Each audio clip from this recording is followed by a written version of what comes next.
welcome back to Osana Live Show, and thank you so much guys for tuning in. Well guys, I'm back again with the Mzansi Soapy Stories, and namhlanje sikhuluma nge-scheme sam. Re bulela ka scheme sam guys. Neitse gore kuna le teacher omutsha.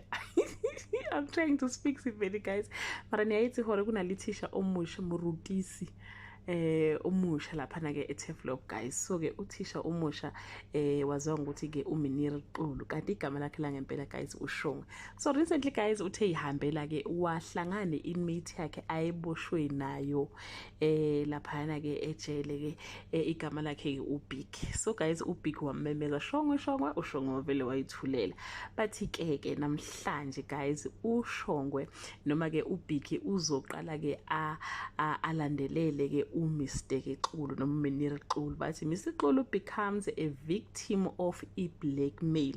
uBig guys uzohamba azafike ke eTeflop, mayifike eTeflop ebese ke azoqala kazosenga imali laphana kuXulu ukuthi mangabe nje unganginiki lento engiyifunayo ngizoku-expose ukuthi wena ke ungubani. Esikoleni guys bazoqala babone ukuthi ke kunesimo ke abhekene naso ke uMiniri Xulu.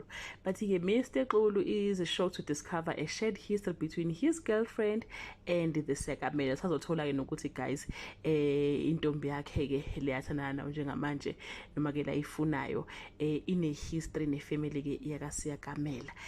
Bathi ke uMr. Xulu uzozama ukuthi guys athi put out one fire kuphinde futhi kuvuke ke omunye umlilo. uBig uzoriska ke impilo ka Mr. Xulu guys. So yesazombuyela kakhulu and kuzogcina kuvelile guys ukuthi kahle lo muntu lo akusikho akasikhona ke lokho abantu abacabanga ke ukuthi uyikho. And ke guys asazi mzoboshwa noma kuzokwenzekalani, but nje istory sakhe nje siyashuba siyaphithizela kakhulu ke uMr. Xulu noma ke ngithi uShongwe. That brings us to the end of this video. Do leave your comment below and share your opinion. Bye.